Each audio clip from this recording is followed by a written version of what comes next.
80% of your immune system is in your digestive system or in your gut. Typically where autoimmunity will start is in the digestive system. You'll get toxic overload, you can have inflammation in those gut linings, and that creates issues. Different signs of imbalances or issues would be chronic fatigue, brain fogs, very common, bloating. The microbiota gut-brain axis can significantly influence the progression of neurodegenerative disorders like Alzheimer's, dementia. It's amazing when you get those pathways optimized and you get the digestive system working appropriately, lift of the fog and feeling so much better.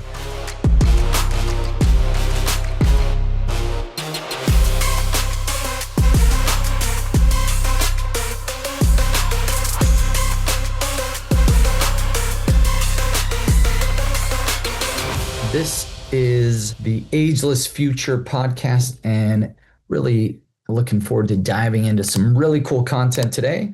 This is your host, Cade Archibald, and we're going to be diving into some really interesting stuff. And last week, you guys were able to hear from Reagan, had some amazing guests we've been interviewing on the show as well. And so tonight we're going to jump into the Health Accelerator challenges and talk a lot about the gut-brain detox, eliminating toxicity, restoring energy, and unlocking your peak health. So we're going to jump into some gut and brain detox strategies today. So why this is important for your immune system. 80% of your immune system is in your digestive system or in your gut. And so if your gut bacteria is imbalanced, if you have toxic overload, all those will create some immune imbalances. This is typically where autoimmunity will start, is in the digestive system. You'll get toxic overload, you can have inflammation in those gut linings, and that creates issues. And so, to keep a good, healthy immune system, you got to make sure that you're keeping your gut and your gut bacteria optimized. So toxin overload can obviously disrupt mitochondrial energy production, neurotransmitter balance, because really what happens is as you there's a lot of great precursors for your neurotransmitters that are actually happen in the digestive system. GABA typically, it's all starts in the gut, and so to have a healthy brain, you got to have a healthy gut, a healthy digestive system. So some different signs of imbalances or issues would be chronic fatigue, brain fogs, very common, bloating. If you eat certain foods and it just makes you feel really off, could be a sign that there's some definite imbalances, but also you can see like if there's certain types of food that cause more bloating than others. One test that we like to use for SIBO is if you eat like a baked potato and you just feel super, super bloated. Typically that's a really, really good indication of a small intestinal bacterial infection, or SIBO is what or a bacterial overgrowth then. And so, that's something to pay attention to. If you have skin issues, a lot of eczema, you get different rashes on your skin, psoriasis, those are definitely indications that you have a gut bacteria imbalance, some inflammatory issue going on in your gut and digestive system. So root cause is really, really key to look at that, figure out, what's causing that. Usually it's gut dysfunction as well as toxic overload. If you really have a lot of toxins that you're sensitive to and your system's just overloaded, you'll get skin irritation, different rashes as well. So those are kind of two different things to pay attention to on the gut. So it's a little bit about the gut-brain connection here. Oh, and thanks, Bill, Sweet Home, Alabama. Good to have you on here, Bill. And Anna from Minnesota. Nice. Loving the addition of cord blood to the stem cells. Last retreat was great. So glad to hear that. Happy to hear that. Awesome. All right. So the gut-brain connection. So your vagus nerve transmits signals between the gut and brain. That's like this big nerve that goes from your digestive system right up to your brain. And it has huge impacts on a lot of different systems in your body. And I'll go over a few different strategies on how you can kind of stimulate the vagus nerve. You also have like dysbiosis, which is like an imbalance in your gut bacteria. So that, you have good bacteria and you have bad bacteria in your gut. And if you have a good balance, that's healthy. But when you get imbalance, that leads to dysbiosis. And so that can trigger systemic inflammation, affecting your mood, focus, and really resilience. And Josh, thanks for sharing that. After heavy metal detoxing, you can eat garlic again. Yes, like there's certain foods that you can't, your body can't handle. And so when you get through that detoxing process, you get heavy metals out of the body and you get your gut microbiota and your microbiome really fine-tuned, then you can usually go back to consuming some of those foods that caused irritation or inflammation in the past. So it's really, really intriguing because you have a different gut bacteria makeup. So they're goods feeding on the right stuff, and the bad is getting eaten away by the good. So and healthy microbiota will produce your serotonin, dopamine, and your GABA. And so when you're looking at your vagus nerve, it's really good to keep your vagus nerve toned. And so there's gag, grip, and gargle, or like the 3 Gs that you can really utilize to fine tune your vagus nerve. And so like if you pucker up as well, we use that. There's some drops that we'll use that we've done at the retreats or at the events, and that'll make you it's got that really strong cinnamon taste. It's got some clove, some things, and what that does is that actually strengthens your vagus nerve.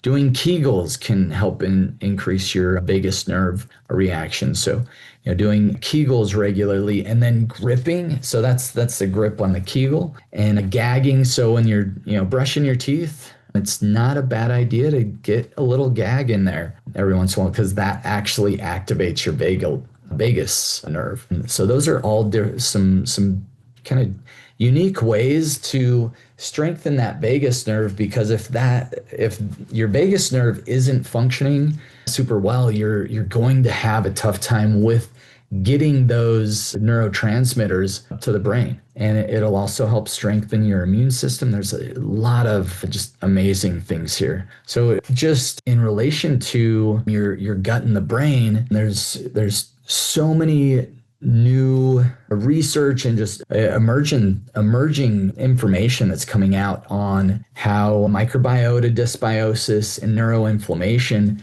lead to neurodegeneration. So if your gut's not primed and not functioning right, that's going to lead to a lot of neurodegenerative diseases. It can also impact vascular disease, obviously GI issues. And so having a strong vagus nerve is going to be really key to help continuing that. So few things here. So, there's this crosstalk between the gut microbiome and the brain. That's turned the MGBA, or the microbiota gut-brain axis. So if any alterations in the MGBA, or the microbiota gut-brain axis, can significantly influence the progression of neurodegenerative disorders like Alzheimer's, dementia, by the mechanisms such as increased permeability in the GI barrier and hyperimmune activation, leading to the systemic inflammation, which can impair the blood-brain barrier. So, if you have this dysbiosis, it's going to break down your intestinal barrier, which then will typically lead to hyperimmune activation. So what happens is you have these little joint gaps, and you can see this on the image. And if those get inflamed, you'll have bacteria.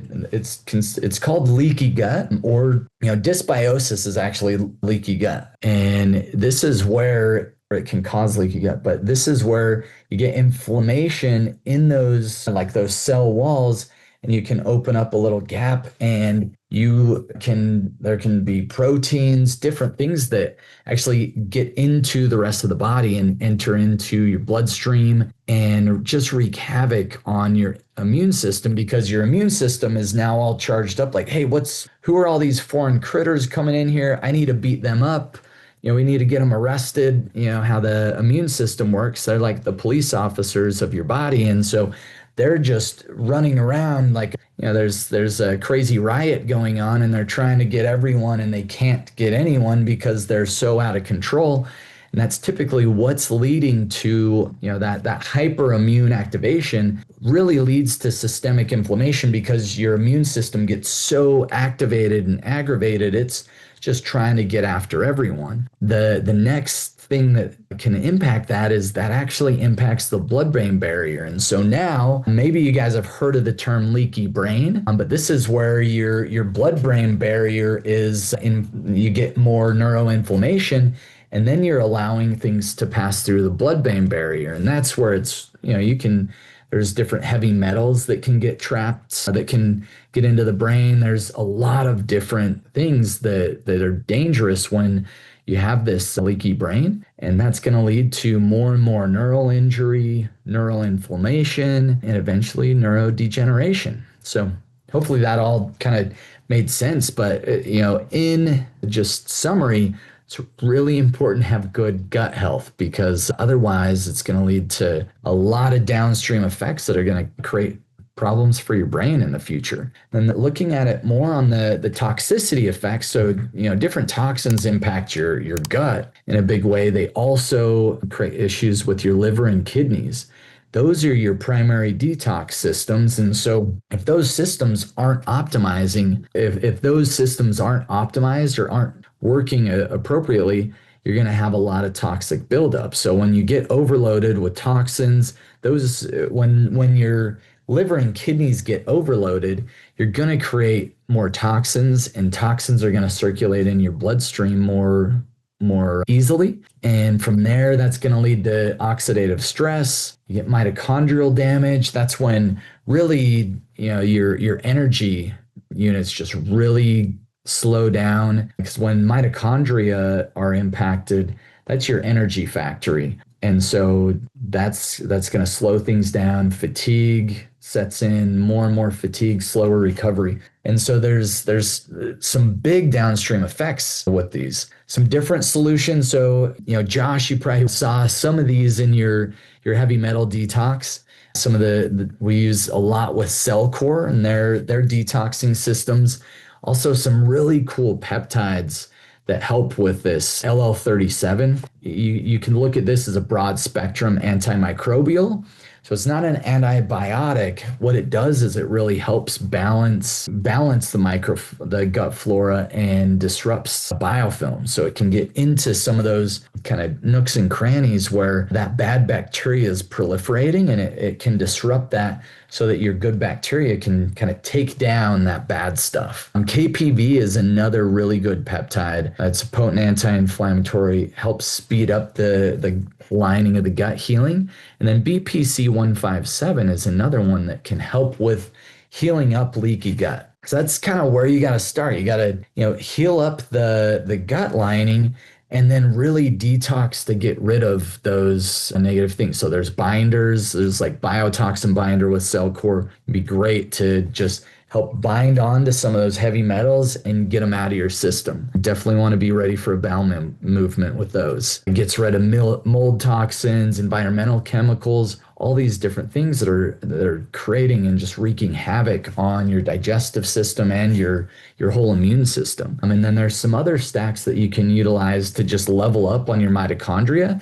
So if your mitochondria are getting fuel and you're able to maintain that energy, they're able to assist in kind of the detox process. But also if you're going through the detox and everything, you want to recharge your mitochondria, because they get depleted when you're going through some of these, like if you're toxic overload, dysbiosis, gut imbalances, all those things can be a big big impact on the mitochondria. So CoQ10, PQQ, NAD, those can all be good boosters. Yeah, there's 5-amino-1-MQ can be a really good peptide. Also, Sloop 332 works on a little different pathway, but that can be super beneficial for your mitochondria. And that's one that Reagan and I have talked a lot more about lately. I just barely finished up my stack of Sloop. It was a great peptide. Some other ways that you can utilize some really good things for gut dysbiosis as well as toxicity is our umbilical cord plasma, or this is the plasma renewal treatment. So just small little subcutaneous injections from umbilical cord plasma. So rich in growth factors, cytokines, regenerative proteins, supports the liver and kidney function, enhances your detox pathways, and it can be very low inflammatory or anti-inflammatory properties in there, reduce that systemic toxic burden. And they'll also promote some optimal peptide function and cellular regeneration. So there's some very interesting studies. One specific, if you're interested in looking up different studies, so it's the therapeutic effect and study of human umbilical cord blood mononuclear cells in patients with ischemic bowel disease. So the conclusion on this, in cord blood mononuclear cells have very broad applications, prospects for achieve good clinical efficacy in treatment of lower limb ischemic diseases. So really like it's showing it even in the research, and we see it clinically. And then, they're doing more and more research on this where they're showing it help with a lot of these digestive and issues in the gut and detox pathways. Cool patient story here, testimonial on this. So after years of bloating, fatigue, poor sleep, learned my gut was the main issue. So with LL37, KPV, and a 6-week cell cord detox, 1 umbilical cord plasma session. So that's usually 5 to 10 vials of those. Energy doubled, lost 12 pounds without changing their diet, and brain fogs lifted within 3 weeks. So it's amazing when you get those pathways optimized and you get the digestive system working appropriately. Man, it's amazing what, like, just lift of the fog and feeling so much better. Some things to track. So as you're looking at, okay, I have these symptoms, I probably want to get a gut test. So there's the GI map, there's GI effects with Genova. We use both those tests quite a bit, but it's typically a comprehensive stool test. So we want to get the scoop on your poop, as we like to say. And so this will show you the micro diversity in there, any pathogens, inflammation, all those things will show up on that panel. And so you can see, okay, is there an infection in my digestive system or in my gut? Do I have dysbiosis or an imbalance of different bacterias? Or is there any other imbalances? So it's really good to see. And then you can look at other inflammatory markers on your blood test. So your C-reactive protein, or CRP, that's going to show up on your blood markers, IL-6. Those things can get elevated in the event of lots of inflammation in the body. And then there's also some mitochondrial functions with organic acids tests and some really good stuff there. Some other peptide and supplements. So the peptide and supplement stack this week that I would say if you are experiencing any of these things, this is a great one to dive into. So LL37, fantastic. If you're experiencing digestive issues, you have some underlying infections, that peptide's going to go in there and just open up some muscle on pushing out some of that bad bacteria and infections in the body. KPV is going to help support with that as well. And you'll see here the gut tides. We've utilized those a lot. They're a new BioAge product, but it's BPC 157 and KPV. That's an oral supplement, great with the digestive health. Cell Cores, another one, phase 1-2 detox protocol, and get a nice little mitochondrial boost with some CoQ10, PQQ, some NAD precursors. NMN Niagen. Those are all going to be some really good precursors for NAD production. All right, so here's kind of the gut protocol action plan. So if you're looking for, like, I have these digestive issues, have a lot of these symptoms, here's the strategy that you can undertake. And obviously, if you're a member with East West Health, you're probably going through this experience and this process. If you're not, this is something for you to explore and really figure out how we can do this. And we've been utilizing one of the newest, most like it's amazing innovation is FMT, or microbiota transplant. So it's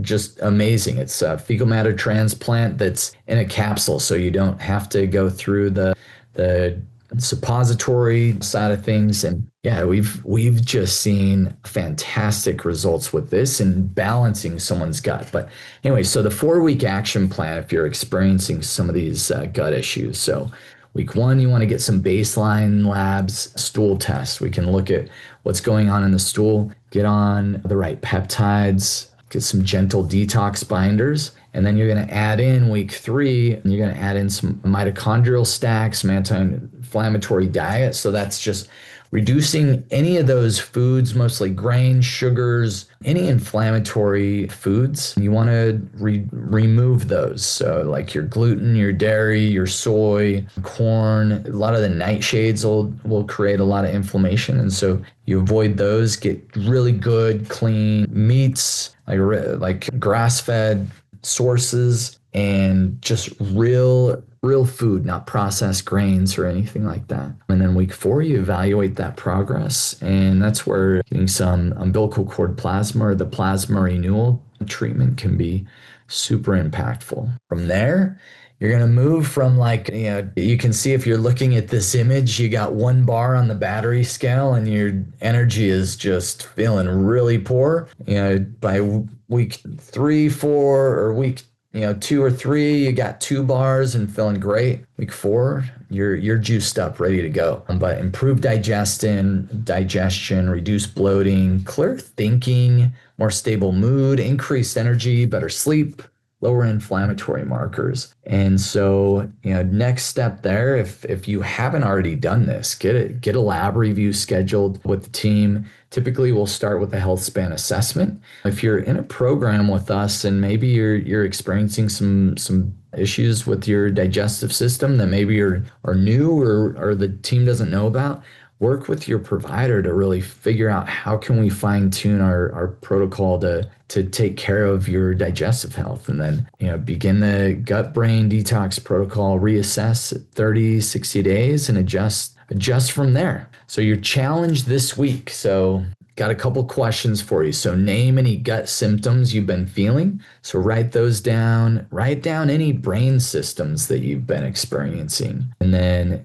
anything that that maybe could have caused your inflammation with your gut or your brain. So exposures to glyphosate's probably a big one. So a lot of foods can cause this. Antibiotics can cause it. Trauma can cause neuroinflammation as well. So like a TBI, anything like that. And then name one thing you could choose that's an anti-inflammatory to replace it with. So yeah, so your plan would be to swap one starting immediately. So an example would be like a glass of wine. Probably not the best thing for gut inflammation. Swap it over to some herbal tea and reading a book. Or croutons in your salad, replace it with cilantro and walnuts. I like that. Cilantro is great for detoxing, as well as walnuts. You get a little crunchiness there. It's a little better for the fat. Another one, caffeine before breakfast. Just hold it off. Try caffeine after breakfast. So that's your challenge this week. Let me know how it goes. And I really appreciate you guys hanging out with me today. Hopefully you learned something about the gut-brain axis, and you're charged up, ready to make some big changes with your health. If you know anyone that's experienced any sort of digestive issues or just wants to have better health, better energy, better expression of their health in their life, have them reach out to us. Go to agelessfuture.com and reach out to us, and we'd love to help them out, or just invite them to watch this episode or one of the shows. So thank you guys so much. Have an amazing day, and we will see you next time on the Ageless Future podcast. Bye bye, everybody.